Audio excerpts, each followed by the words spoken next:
पिछले क्लास में हम लोगों ने यूनिट 2 का कंपोनेंट ऑफ ड्रोन में से 3 कंपोनेंट के बारे में हम लोगों ने पढ़ा। पहला कंपोनेंट था फ्रेम, दूसरा था सेंसर और तीसरा कंपोनेंट था प्रोपेलर। इन 3 कंपोनेंट के बारे में पढ़े हम लोग। अब उसके आगे जो 3-4 कंपोनेंट है वो हम लोग इस लेक्चर में पढ़ेंगे, ठीक है। जैसे कौन कौन सा कंपोनेंट है, बैटरी है और मोटर है, और चौथा बैटरी, पांचवा है मोटर और छठा है लैंडिंग गियर। तो इसमें 3 कंपोनेंट के बारे में पढ़ेंगे हम लोग, एक एक करके हम लोग देखते हैं। उससे पहले आप लोग चैनल को सब्सक्राइब कर लीजिए ताकि आपको जब भी वीडियो अपलोड हो तो आपको नोटिफिकेशन मिल जाए। वीडियो को सबके पास शेयर कर दीजिए, लाइक कर दीजिए, जो भी हो। चलिए तो हम लोग शुरू करते हैं, ठीक है। चौथा जो कंपोनेंट है वो है बैटरी। अब आप लोग को ही पता होगा कि बैटरी का एक्चुअल में क्या काम है। बैटरी का काम का बारे में तो पता होगा, लेकिन ड्रोन में इसका क्या काम है, ध्यान से सुनना। ड्रोन को भी काम करने के लिए, किसी भी इक्विपमेंट को काम करने के लिए एनर्जी का रिक्वायरमेंट होता है। नहीं, किसी भी इक्विपमेंट को काम करने के लिए एनर्जी का रिक्वायरमेंट होता है। जैसे हम ड्रोन की बात ना करके बाइक की बात करें। अब बाइक में एनर्जी कहाँ से फुलफिल होता है? तो बाइक में जो आप एनर्जी यूज करते हो वो पेट्रोल के रूप में यूज करते हो। उस पेट्रोल का कंबसन होता है और वो केमिकल एनर्जी यानी पेट्रोल एनर्जी यानी फ्यूल एनर्जी। फ्यूल एनर्जी किस में चेंज होता है? मैकेनिकल एनर्जी में चेंज होता है, ठीक है। उसी प्रकार से यहाँ भी मैकेनिकल एनर्जी का रिक्वायर्ड होता है। हमने आपको बताया कि ड्रोन को ऊपर उड़ना है और ऊपर उड़ने के लिए थ्रस्ट जनरेट होता है, मोटर को घुमाना होता है। जब मोटर घूमते हैं तो मोटर में कनेक्टेड होता है प्रोपेलर। अब प्रोपेलर क्या होता है? ऑलरेडी हमने आपको बताया, जो फैन के जैसा ब्लेड होता है, वो जब रोटेट करता है तो हवा की वजह से थ्रस्ट उत्पन्न करता है, थ्रस्ट जनरेट करता है और ड्रोन ऊपर की ओर शिफ्ट करता है, ठीक है, फ्लाई करता है। और ब्लेड लगे होते हैं, वो आगे की ओर बढ़ने में काम करते हैं। लेकिन इंपॉर्टेंट बात यह है कि उसको रोटेट होना चाहिए, और रोटेट होने कहने का मतलब आपको मैकेनिकल एनर्जी का रिक्वायरमेंट है, ठीक है। हिंदी में यांत्रिक ऊर्जा का रिक्वायरमेंट है। अब यांत्रिक ऊर्जा आप बाइक में भी पहिया को, व्हील को रोटेट करवाना होता है, तब वो आगे बढ़ता था। यहाँ पे रोटेशन इसलिए चाहिए था कि मोटर रोटेट करे, या कहने का मतलब कोई रोटेशन प्रोवाइड हो जिससे प्रोपेलर घूमे। और प्रोपेलर को घुमाने के लिए हम लोग क्या यूज कर सकते हैं? मोटर यूज कर सकते हैं। जरूरी नहीं है मोटर यूज कर सकते हैं, वही वाला जो पेट्रोल इंजन वाला हो गया, डीजल इंजन वाला, वो वाला भी सिस्टम यहाँ पे यूज हो सकता है। लेकिन जनरली जो छोटे ड्रोन होते हैं यहाँ पे मोटर का हम लोग यूज करते हैं। मोटर क्या करता है? मोटर का भी आउटपुट जो एनर्जी होता है वो होता है मैकेनिकल एनर्जी। समझ रहे हो बात को? मोटर का भी जो आउटपुट एनर्जी होता है वो होता है मैकेनिकल एनर्जी। लेकिन जरा समझो बात को। एक हम पेट्रोल इंजन की बात कर रहे हैं या डीजल इंजन की बात कर रहे हैं, ठीक है। तो पेट्रोल इंजन, डीजल इंजन, इन दोनों के द्वारा जो हम आउटपुट प्राप्त करते हैं वो मैकेनिकल एनर्जी ही होता है, ठीक है, मैकेनिकल एनर्जी। और जब हम लोग मोटर यूज करते हैं,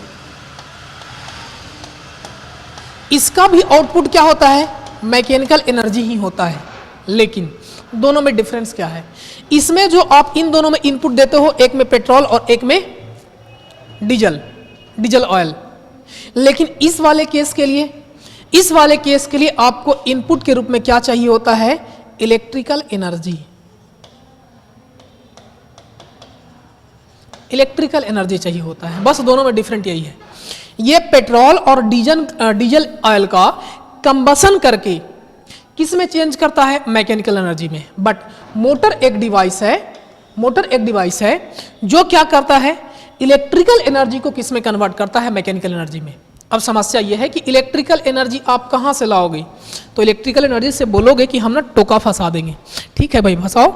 ड्रोन में टोका फंसाओगे, उसको उड़ना होता है, नहीं, तब यहां पे काम करता है कौन सा? बैटरी। कौन काम करता है? बैटरी। अब बैटरी भी एक डिवाइस है, एक इक्विपमेंट है। नहीं, ये क्या होता है? तो इसमें हम लोग देते हैं कौन सा energy? Chemical energy. Chemical energy इसमें हम लोग देते हैं और ये आउटपुट में देता है।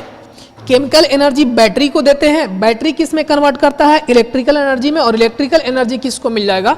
मोटर को, और ये क्या कर देगा? Mechanical energy. और मैकेनिकल एनर्जी दे देगा तो ये जहां कहां जाएगा? मैकेनिकल एनर्जी से प्रोपेलर। प्रोपेलर क्या करेंगे? रोटेट करेंगे, रोटेशन करेगा, और रोटेशन की वजह से थ्रस्ट उत्पन्न होगा और ड्रोन हवा में उड़ेगा, आगे बढ़ेगा। मामला क्लियर हुआ? यानी बैटरी का बस इतना काम है, इतना काम नहीं कर सकते हो, सारा काम बैटरी का ही है। जितने सारे उसमें इक्विपमेंट लगे होंगे, सबको ऑपरेट होने के लिए एक ना एक सोर्स एनर्जी चाहिए होता है, और वो एनर्जी का फुलफिल कौन करता है? यही बैटरी करता है। अब आप जरा सोचो कि सारा का सारा काम बैटरी अगर करता है, बैटरी ही वो एनर्जी सोर्स है, तो बैटरी कैसा होना चाहिए? आप सोच करके जरा बताओ। बैटरी के पास इतना स्टोरिंग कैपेसिटी होना चाहिए कि वो ना फ्लाइट का टाइम को क्या कर सके? बढ़ा सके। ये नहीं कि बैटरी ऊपर उड़ा और बैटरी लो, डिस्चार्ज, मामला खत्म। तो क्या होना चाहिए? बैटरी के पास कैपेसिटी होना चाहिए। कैसा कैपेसिटी? हाई कैपेसिटी होना चाहिए। नहीं कि हाई एनर्जी को क्या करे? स्टोर कर सके। पहली बात। दूसरा बात, चूंकि उसको सड़क पे नहीं चलना है, उसको हवा में उड़ना है, तो हम बोलेंगे कि ज़्यादा कैपेसिटी के लिए एक बड़ा सा बैटरी लगा देंगे। ठीक है, आप लगा दोगे, लेकिन बड़ा सा बैटरी लगा करके उसको रखोगे कहाँ? चूंकि इसको कहाँ करना है? हवा में उड़ना है, और हवा में उड़ने के लिए ना थ्रस्ट उत्पन्न करना है। आप इतना ज़्यादा पावर का बैटरी लगा दोगे, उसके लिए साइज बढ़ा दोगे, उसका डेंसिटी बढ़ा दोगे, तो क्या होगा? क्या होगा? होगा यही कि वेट की वजह से ड्रोन उड़ने में सक्षम नहीं होगा। क्लियर हुआ बात? तो ये चीज़ें हमको ध्यान में रखना होगा कि यानी बैटरी क्या होना चाहिए? तो वेट में लाइट होना चाहिए, हल्का होना चाहिए, और उसका कैपेसिटी क्या हो? ज़्यादा होना चाहिए। ठीक बात है? तो ये हो गया बैटरी। अब सवाल है कि आखिर ऐसा कौन सा बैटरी है जिसको हम लोग यूज कर सकते हैं? तो सबसे पहला जो नाम आता है वो होता है लिथियम आयन बैटरी। हम लोग ना सुनते हैं, नहीं सुनते हैं कि लिथियम आयन बैटरी लगा हुआ है, लेकिन लिथियम आयन का ही इंप्रूव्ड फॉर्म कह सकते हैं। उसका नाम होता है lithium polymer battery, lithium polymer battery. ठीक है, लिथियम पॉलीमर बैटरी। नाम क्या लिखा हुआ है देख लो जरा, लिथियम पॉलीमर बैटरी। अब एक्चुअल में हम लोग जानते हैं कि जो बैटरी जो होते हैं, बैटरी में दो टर्मिनल होते हैं, एक एनोड और एक कैथोड। नहीं, एनोड पॉजिटिव और कैथोड नेगेटिव। ठीक है, तो दोनों के दोनों जो इसके एनोड और कैथोड बने होते हैं वो किसके होते हैं? वो तो लिथियम के होते हैं, लिथियम या इसके कंपोनेंट के होते हैं। तो पॉलीमर क्या काम है?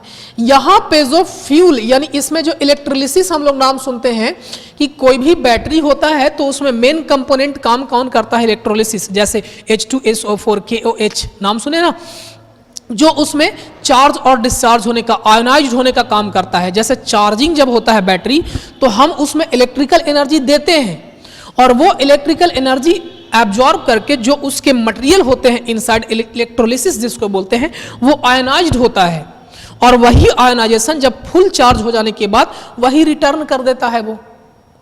तो जनरल केस में जो इलेक्ट्रोलिसिस यूज होते हैं, जनरल केस वाले जो बैटरी होते हैं उसमें इलेक्ट्रोलिसिस लिक्विड फॉर्म में रहता है, लेकिन यहां पे इलेक्ट्रोलिसिस जो होता है, इलेक्ट्रोलाइट वो प्रोसेस होता है। इलेक्ट्रोलाइट कहने का मतलब वो जो मटेरियल, तो वो मटेरियल जो यूज होता है यहाँ पे पॉलीमर यूज होता है, और ये किसके फॉर्म में होता है?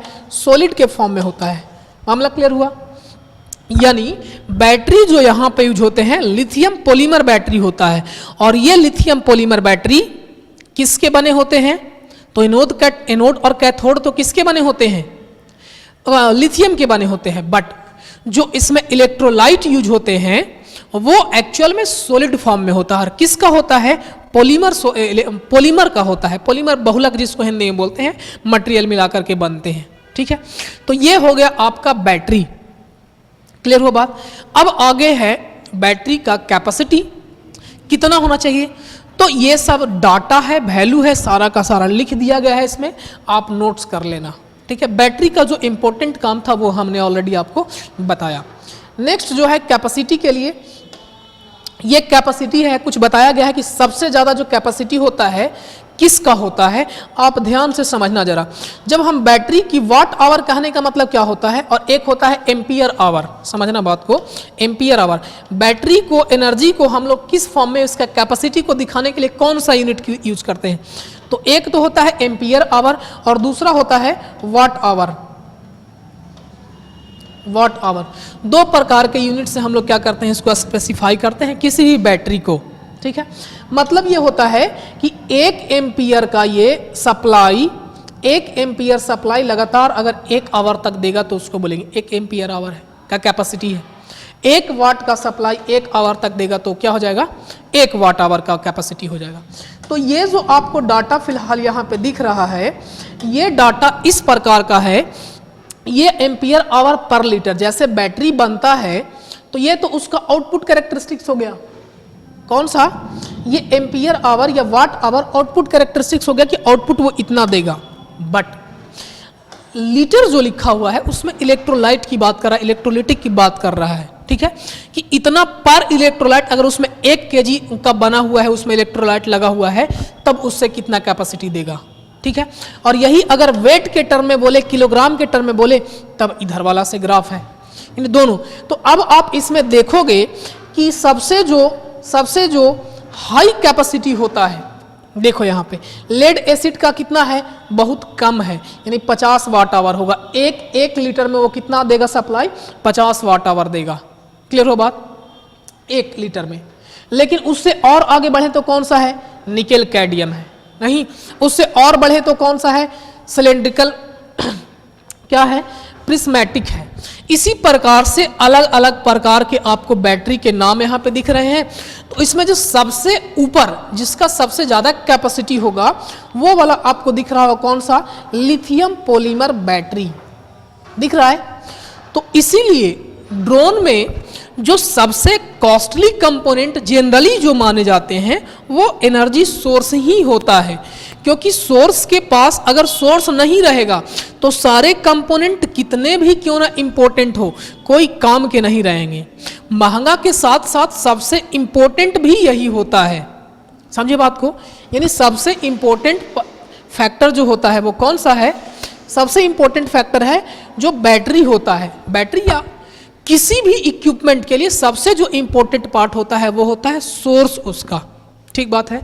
और चलिए आगे हम लोग चलते हैं। इसमें ये रहा आपको लिथियम पॉलीमर बैटरी का कुछ स्ट्रक्चर है, बना हुआ है। बस ये ना इसको डायग्राम कह सकते हैं आप।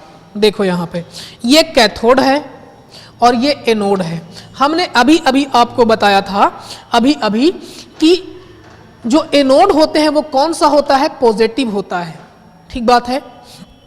और कैथोड जो होता है वो निगेटिव होता है। ठीक है। और इस क्रम में करंट का कंडक्शन पॉजिटिव टू नेगेटिव होता है। ठीक है। चलिए अब यहां पे जरा देखो कि एनोड किसका बना होता है। ये ग्रेफाइट का बना हुआ है और कैथोड किसका बना हुआ है, लिथियम का बना हुआ है। ज्यादा ये डिटेल समझने का है नहीं, ये सारे ना पॉलीमर है। यहां जो सॉलिड यूज होता है, इलेक्ट्रोलाइट जो यूज होता है वो किसके होते हैं, वो सॉलिड के होते हैं, पॉलीमर के होते हैं। ठीक है। आगे आपको कैपेसिटी बैटरी कुछ ऐसा दिखेगा। आप अगर छोटा जो टॉयज वाला होता है वो अगर ड्रोन खरीदे हैं तो आपको बैटरी के बारे में थोड़ा बहुत जानकारी होगा कि कैसा दिखता है। ये बैटरी के कुछ कैपेसिटी है, एम्पियर आवर, जो कि हमने अभी अभी आपको बताया, कैपेसिटी के बारे में बताया। हाँ, कुछ फार्मूला है कि बैटरी का कैपेसिटी आप कैसे कैलकुलेट करोगे, वोल्टेज रेटिंग क्या होता है, वो सारा का सारा फार्मूला लिखा हुआ है। और इसके आगे वाला हम कंपोनेंट के बारे में पढ़ते हैं। ये बैटरी का कैपेसिटी है और उसका रेटिंग दिया हुआ है, कितना टाइम तक वो चलेगा, कितना वेट होगा, उसका मास होगा तो कितना टाइम तक चलेगा, कितना उसका कैपेसिटी होगा, ये सारा का सारा बताया हुआ है। ठीक है। चलिए नेक्स्ट जो कंपोनेंट है इसमें वो है मोटर। अब ध्यान से सुनना, ये दूसरा इंपॉर्टेंट पार्ट है। क्योंकि आप ड्रोन को उड़ा रहे हैं और उड़ाने के लिए आपको सबसे जो इम्पोर्टेंट पार्ट होता है वो होता है थ्रस्ट जनरेट करना, और थ्रस्ट जनरेट करने के लिए सबसे जो बेस्ट है अभी फ़िलहाल के लिए स्मॉल ड्रोन के लिए वो कौन सा है, वो है मोटर। अब मोटर क्या होता है, तो हमने अभी तुरंत आपको बताया कि मोटर एक्चुअल में एक प्रकार का डिवाइस है जो क्या काम करता है, डिवाइस है ये काम करता है जब आप इसको इलेक्ट्रिकल एनर्जी देते हो तब ये मैकेनिकल एनर्जी में चेंज करता है। चूंकि आप लोग इससे पहले मोटर के बारे में बहुत अच्छे से पढ़ लिए हैं, induction motor, AC, DC, synchronous. DC में मोटर पढ़े, एसी में कई प्रकार के मोटर पढ़े, इंडक्शन मोटर, सिंक्रोनस मोटर और सिंगल फेज इंडक्शन मोटर का तो खैर कहना ही नहीं है। लेकिन हम यहाँ बात कर रहे हैं, यहाँ जो मोटर यूज होते हैं वो दो प्रकार के मोटर यूज होते हैं। पहला जो मोटर यूज होता है वो होता है ब्रश्ड मोटर, और दूसरा जो मोटर यूज होता है वो होता है ब्रशलेस मोटर। ठीक है, दो प्रकार के मोटर। एक मोटर जिसमें ब्रश यूज नहीं होते हैं। अब आप जरा अब दिमाग पे जोर दो और याद करो कि कौन से ऐसे मोटर होते थे जिसमें ब्रश का रिक्वायरमेंट होता था। सबसे पहले आपके दिमाग में आएगा डीसी मोटर में, डीसी मोटर में ब्रश रिक्वायरमेंट होता था। दूसरा बात आपको ध्यान में आएगा इंडक्शन मोटर। इंडक्शन मोटर के स्पेशल केस में जो आपने पढ़ा था कौन सा, तो एक स्पेशल टाइप का वुंड केज रोटर, जो वुंड रोटर पढ़े थे उस वाले में था। और तीसरा जो था वो था सिंक्रोनस मोटर, इसमें भी दो ब्रश का रिक्वायरमेंट होता था। नहीं, हम ये सब के बारे में चर्चा नहीं कर रहे हैं। फिलहाल हम यहाँ पे बता रहे हैं कि जो यहाँ पे यूज होते हैं उसके बारे में चर्चा करेंगे। अब चूंकि हम मोटर तो डिटेल में पढ़ा नहीं रहे हैं, वो अलग एक यूनिट ही है, एक पेपर ही है। ठीक है, तो जो सिंपल यहाँ पे है वो हम लोग समझेंगे। पहला जो मोटर होता है वो कौन सा मोटर होता है, ब्रश्ड मोटर, और दूसरा होता है ब्रशलेस मोटर। ठीक है, हम लोग इसी के बारे में चर्चा कर रहे हैं। अब मोटर में इलेक्ट्रिकल एनर्जी कहाँ से आएगा, तो वो बैटरी जो हमने अभी भी पढ़ा, वो बैटरी का सप्लाई किस में जाएगा, मोटर में। मोटर मैकेनिकल एनर्जी में चेंज कर देगा और बाकी सारा आगे काम होगा। ठीक है, सबसे पहले ब्रश मोटर। कौन सा, ब्रश मोटर। अब ब्रश मोटर वैसा मोटर जिसमें ब्रश का यूज होगा। ब्रश किस लिए यूज होते हैं, तो आप जरा सोचो कि ब्रश को यूज करने के लिए ब्रश यूज करने क्या यूज करता है।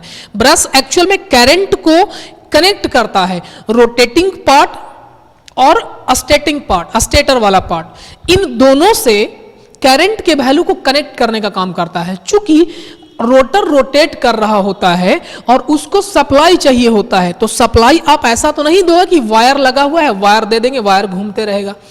तो वायर सप्लाई का कनेक्शन के लिए एक ब्रश के माध्यम से हम लोग क्या करते हैं, ब्रश के माध्यम से सप्लाई हम लोग इसको प्रोवाइड कर देते हैं, जो कि ब्रश कांटेक्ट रहता है वाइंडिंग से, और वाइंडिंग को प्रॉपरली वो सप्लाई देते रहता है। सिंपल शब्दों में अगर कहें तो वैसा मोटर जिसमें ब्रश लगा हुआ होगा वो ब्रश्ड मोटर कहलाएगा, जिसमें ब्रश नहीं लगा हुआ रहेगा वो ब्रशलेस मोटर कहलाएगा, BLDC मोटर। ठीक है, BL ब्रशलेस DC मोटर। ठीक है, और BDC मोटर, BDC। ठीक है, अब इसके थोड़ा सा आप कंस्ट्रक्शन देख लो। ये जो आपको दिख रहा है, ये यहाँ से आपको जो दिख रहा है ये है ब्रशलेस मोटर। कौन सा, ब्रशलेस। और ये वाला है कौन सा, ब्रश्ड मोटर। हम थोड़ा सा इसके फिगर से समझाने का ट्राई करते हैं, आपको देखना। ये जो आपको दिख रहा है ये है स्टेटर, और स्टेटर में आप अगर ध्यान से देख रहे होगे तो ये जो आपका जो मैग्नेट आपको दिख रहा है, ये मैग्नेट ना परमानेंट मैग्नेट होते हैं। कौन सा मैग्नेट, परमानेंट मैग्नेट।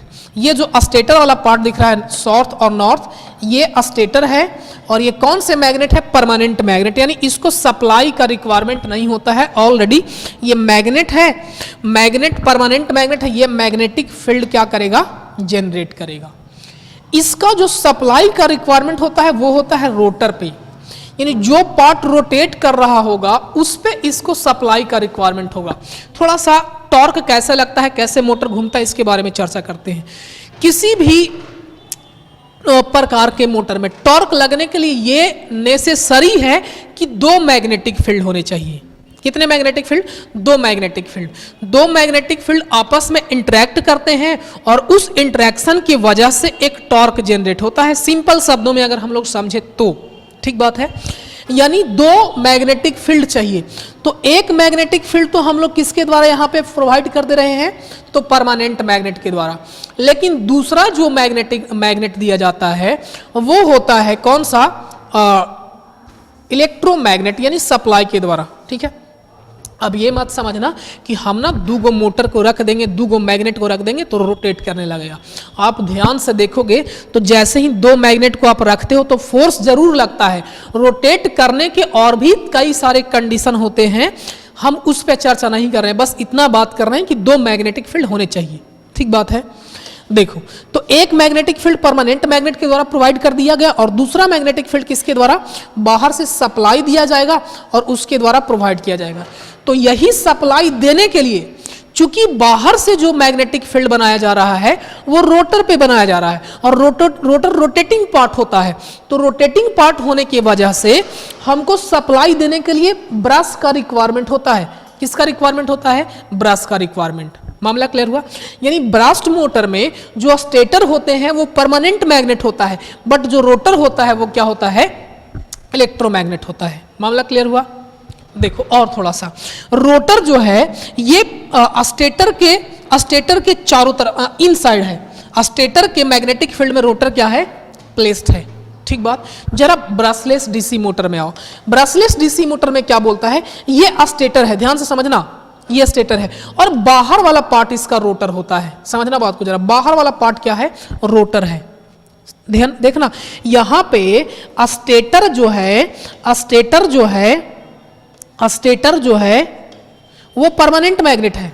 स्टेटर जो है वो परमानेंट मैग्नेट है और बाहर है, रोटर के बाहर है। इस वाले में देखो, स्टेटर जो है, स्टेटर पे क्या लगे हुए आपको दिख रहे हैं? कॉइल लगे हुए दिख रहे हैं, यानी ये इलेक्ट्रोमैग्नेट होगा। और दूसरी बात, ये रोटर के इनसाइड है, बीच में, इस प्रकार से बीच में ये वाला चीज है ना, इसमें इंस्टॉल्ड हो जाएगा। तो रोटर से घिरा हुआ कौन है? आप बोलोगे रोटर से घिरा, तो रोटर कैसे घिरेगा? तो ये रोटर है और रोटर से ये शाफ्ट कनेक्टेड है, ठीक है, और ये यहां चला जाता है। तो चूंकि ये स्टेटर है, इसको रोटेट नहीं करना है, तो हम इस पे डायरेक्टली क्या कर देंगे? सप्लाई दे देंगे, तो हमको ब्रश का रिक्वायरमेंट ही नहीं है। तो इसलिए ब्रशलेस डीसी मोटर में ब्रशलेस का रिक्वायरमेंट क्यों नहीं होता है? क्योंकि जो सप्लाई दिया जाता है वो स्टेटर वाले पार्ट पे दिया जाता है और रोटर यहाँ पे कौन सा है? रोटर जो है वो परमानेंट मैग्नेट है। मामला क्लियर हुआ? रोटर कौन सा मैग्नेट? परमानेंट मैग्नेट, ठीक है, रोटर परमानेंट मैग्नेट और स्टेटर कौन सा? इलेक्ट्रोमैग्नेट। और स्टेटर इलेक्ट्रोमैग्नेट है, इसलिए ब्रश का रिक्वायरमेंट नहीं हो रहा है।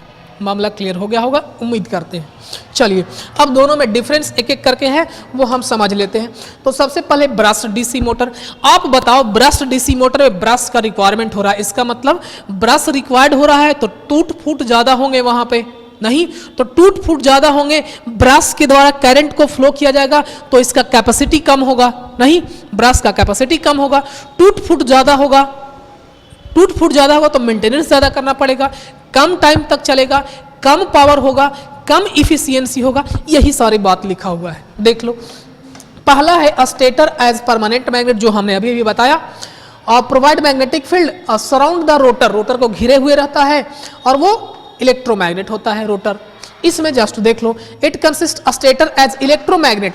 स्टेटर क्या है? इलेक्ट्रोमैग्नेट, और स्टेटर ही घिरा हुआ रहता है। स्टेटर सराउंड रोटर ऑफ, एक मिनट, stator surround bye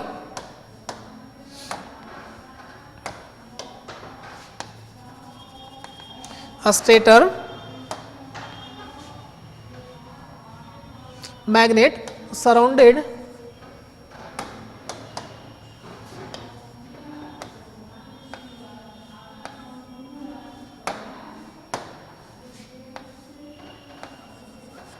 surrounded by rotor. Rotor के द्वारा घिरा होता है, थोड़ा सा समझिएगा। रोटर के द्वारा घिरा कहने का मतलब रोटर इनसाइड नहीं होता है, रोटर ना आउटसाइड होता है, ठीक बात है। चलो देखो, अब दूसरा है, सिंस इस इलेक्ट्रोमैग्नेट, यही सारा बात है कि चूंकि इलेक्ट्रोमैग्नेट परमानेंट होता है इसलिए ब्रश का रिक्वायरमेंट नहीं होता है, ब्रश का रिक्वायरमेंट नहीं होता है तो कम्यूटेटर का रिक्वायरमेंट नहीं होता है। अब कम्यूटेटर क्या होता है, तो ये सारी बातें आप लोग पहले पढ़ चुके हैं, ठीक है। आगे ब्रश जो मोटर होता है ये less powerful and less life, चूंकि ब्रश मोटर में ना ब्रश लगे होते हैं, टूट जाएगा कब, उसमें ब्रश फ्रिक्शन की वजह से खत्म हो जाएगा, नहीं, इसका एफिशिएंसी भी कम होता है, इसका सारा का सारा ज़्यादा होता है, ठीक है। तो ये हो गया ब्रश और ब्रश के। It is use in micro, किसमें, माइक्रो और नैनो ड्रोन में कौन यूज होता है, तो ब्रश्ड मोटर। लेकिन जैसे ही हम लोग हाई रेटिंग की बात करते हैं तब कौन सा मोटर यूज होने लगता है, ब्रशलेस डीसी मोटर यूज होने लगता है। और ध्यान से देखना, ये क्वाडकॉप्टर है। क्वाडकॉप्टर कहने का मतलब इसमें ना 4 प्रोपेलर लगे हुए होंगे, इस प्रकार से इसका स्ट्रक्चर हो सकता है, इस प्रकार से हो सकता है, या इस प्रकार से इसका स्ट्रक्चर हो सकता है, ठीक है। इस प्रकार से क्वाडकॉप्टर कहने का मतलब ऑलरेडी हमने पहले ही इसके बारे में चर्चा करा है, ठीक है। अब आगे motor size and identification, identify कैसे करोगे, साइज किस प्रकार से होगा, कितना रेटिंग का रिक्वायरमेंट होगा, ध्यान से समझना जरा। अगर मोटर का नाम लिखा हुआ है, रेटिंग दिया हुआ है 2206, इसका कहने का मतलब होता है, 2206 कहने का मतलब होता है कि जो सबसे पहले 2 डिजिट है कौन से, 22, ये आपको दिखाएंगे स्टेटर का डायमीटर। क्या दिखाएगा, स्टेटर का डायमीटर, यानी 22 mm का डायमीटर होगा, ठीक है। और जो लास्ट 2 डिजिट है वो क्या दिखाएगा, तो वो दिखाएगा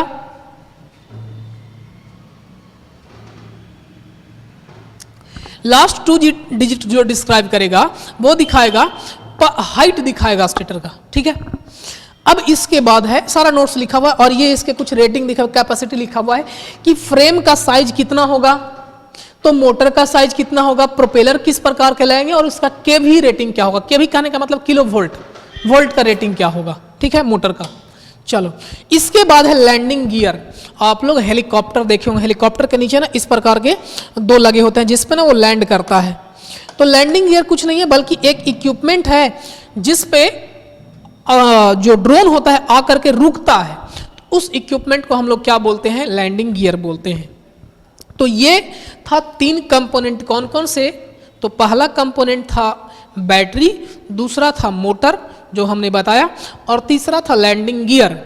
तो यूनिट 2 जिसमें कंपोनेंट पढ़ने थे वो हमने बताया। हालांकि ड्रोन में और भी कंपोनेंट है तो वो पढ़ना है आपको नेक्स्ट यूनिट में, जो कि पढ़ेंगे हम लोग अगले लेक्चर में, ठीक है। तो इस लेक्चर में इतना ही। एक बार फिर से बोल रहे हैं, आप लोग को करना क्या है, सभी के पास शेयर कर देना है और वीडियो को लाइक और चैनल सब्सक्राइब कर लेना है, ठीक है। मिलते हैं अगले क्लास में, धन्यवाद।